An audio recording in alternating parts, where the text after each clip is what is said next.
Hi everyone, welcome back to the channel. Today I'm doing a video that has been on the to-do list for quite some time, and that is a video about the Pelikan M805 Ocean Swirl.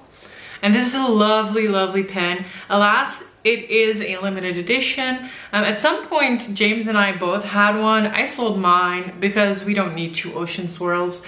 And honestly, we had the Renaissance Brown M800 and this one. So he right now has the Renaissance Brown. I have the Ocean Swirls. I can do a video about it. And yeah, having two is just overkill. We both got it for a really good price. We both got it on sale somewhere. Although he might have just gotten it at Appelboom. He didn't. So in my country, you have to pay VAT. And it's 21%, so we pay tax over pens like 21%. And if you order from outside the country, like he did, you don't have to pay that 21%. So the price was really nice for him. And then I remember I bought mine at La Couronne, where it was the last one and it was on sale. So I got mine for a really good price too, but then I sold mine. I made a small profit. I didn't really sell it for too much because it feels weird to do that. But yeah, it's a lovely pen. I'm ranting a little bit. I'm really excited to show you this, even though it's a limited edition. You might still be able to find it somewhere in eBay or secondhand. Prices are going to be high, and I'm sorry about that, but I still want to show you this pen because it's so pretty. Look at that. Okay, let's switch shot and go look at it up close. All right. Okay. Here is the Ocean Swirl. So I'm doing a shot with natural light right now, and then in a second I'm going to switch to lamplight, but I wanted to show you like how it actually shows up when you're just using it in daily life. So you can see it's quite dark. It is showing up a little darker on screen than it is for me, but it is fairly accurate to how it is when you're just writing with it in daily life. When I put the lamp on it, it's probably gonna get much brighter, but this pen has dark sections and then really luminescent sections of green. Very nice sparkly material, and it has two sides. The trim on this is rhodium trim. This is the M805. The 5 means that it's silver trim and not the gold trim. So yeah, that is the pen without artificial lighting. Let me set up the lamp and give you some artificial lighting. All right, artificial lighting. So it doesn't look that much brighter or different with this lighting, but the dark parts look darker and the green parts look deeper and more shiny, IMO, in my opinion. But there is some real nice shimmery stuff going on there, and it's not necessarily like a glittery finish. That's not what's going on, but there's like depth to this finish, which is really nice, which I really enjoy. And then you have the dark side.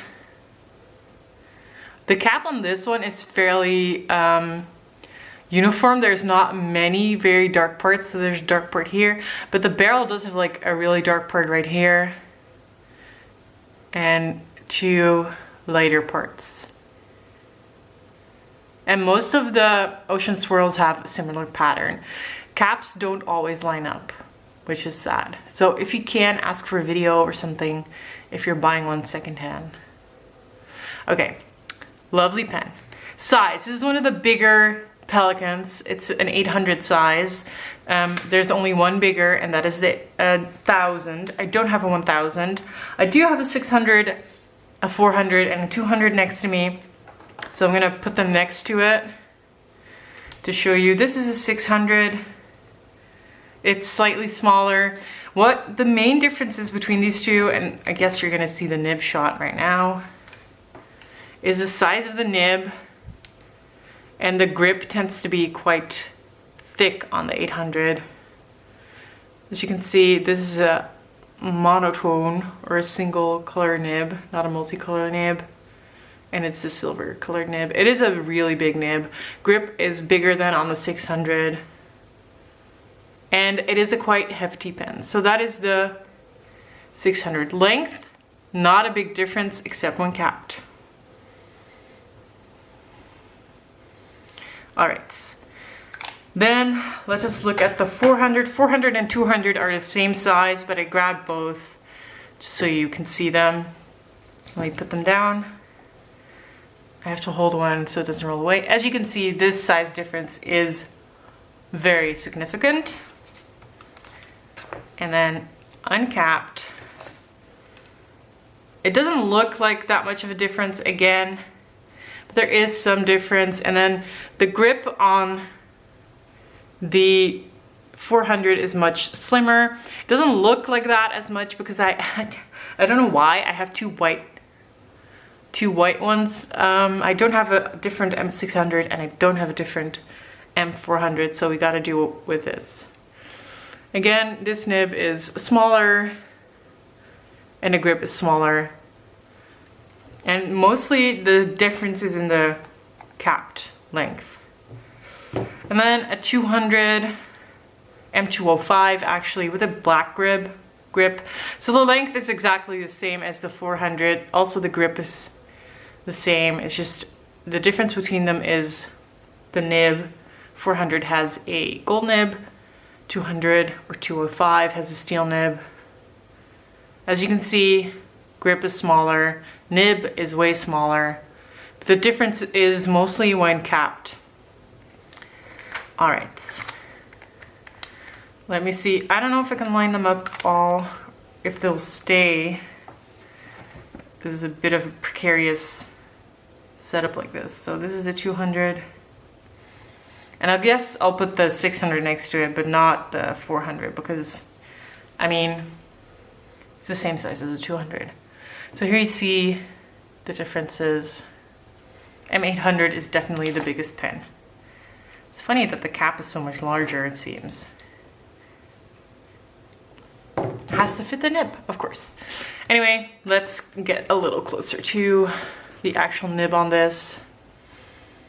And this nib is a fine 18 karat nib, rhodium, and it is a lovely writer. It's a piston filler, and that means you can put a lot of ink in it. If you want a different nib on this, the units in the Pelikans unscrew. It's very easy to do. Makes it also very easy to actually grease up these pens. So if the piston gets a little stiff, it'll be easy to ink or re-grease them, because you take out the nib unit, put a little bit of silicone grease, nothing else, silicone grease, on a cotton swab. You can just stick it in there, swirl it around, it'll be fine. What I always do is make sure that this section where the nib unit threads into is free of silicone grease. So I just take a clean cotton swab and swab it around, just so that there's only grease in the barrel and not here where the feed actually goes, because it repels ink. You don't want your feed area to repel ink, I guess. I don't know if that's actually something that matters, but in my brain, it does matter. So yeah, anyway, this is the pen up close. You could post this. I do not do that because this finish is too pretty and the pen is quite large, and I don't think you need to post this pen, right? If I had a cheaper M800 or a different finish, I might try and post it, but I'm not gonna do it. Pelikan pens are postable. I've never seen a Pelikan pen that is not postable, but I'd rather not try it right now. Okay, let's go for a writing sample. So the nib experience generally for me with Pelikan is that they are very wet. My experience with this nib, that it's not very wet. It's full zoom. So it's a Pelikan M805. It is a fine nib. And the fine nibs are like medium nibs. Before this, I had it inked with Pelikan Topaz. And my theory is that Pelikan makes dry inks to counteract their very wet nibs. This nib is not very wet. I would like it to be a little wetter, and it wasn't awful, like it wrote fine, but it wasn't getting the feel that I wanted. So I changed the ink to Visconti blue, and I'm enjoying it much more. The nib is smooth, but not glass-like.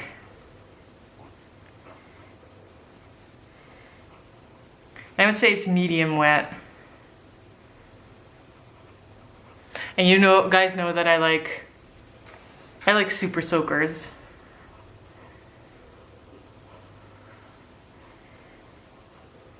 So generally you'll get a really wet Pelikan. This one wasn't that wet. It's not a fault, it's just fine. Just if you find that you have a nib that isn't to your liking in that way, you can just pair it with a wetter ink. And that's what I did. Yeah. I love this pen. This is not one of those pens that goes out of the house. This tends to stay in the house.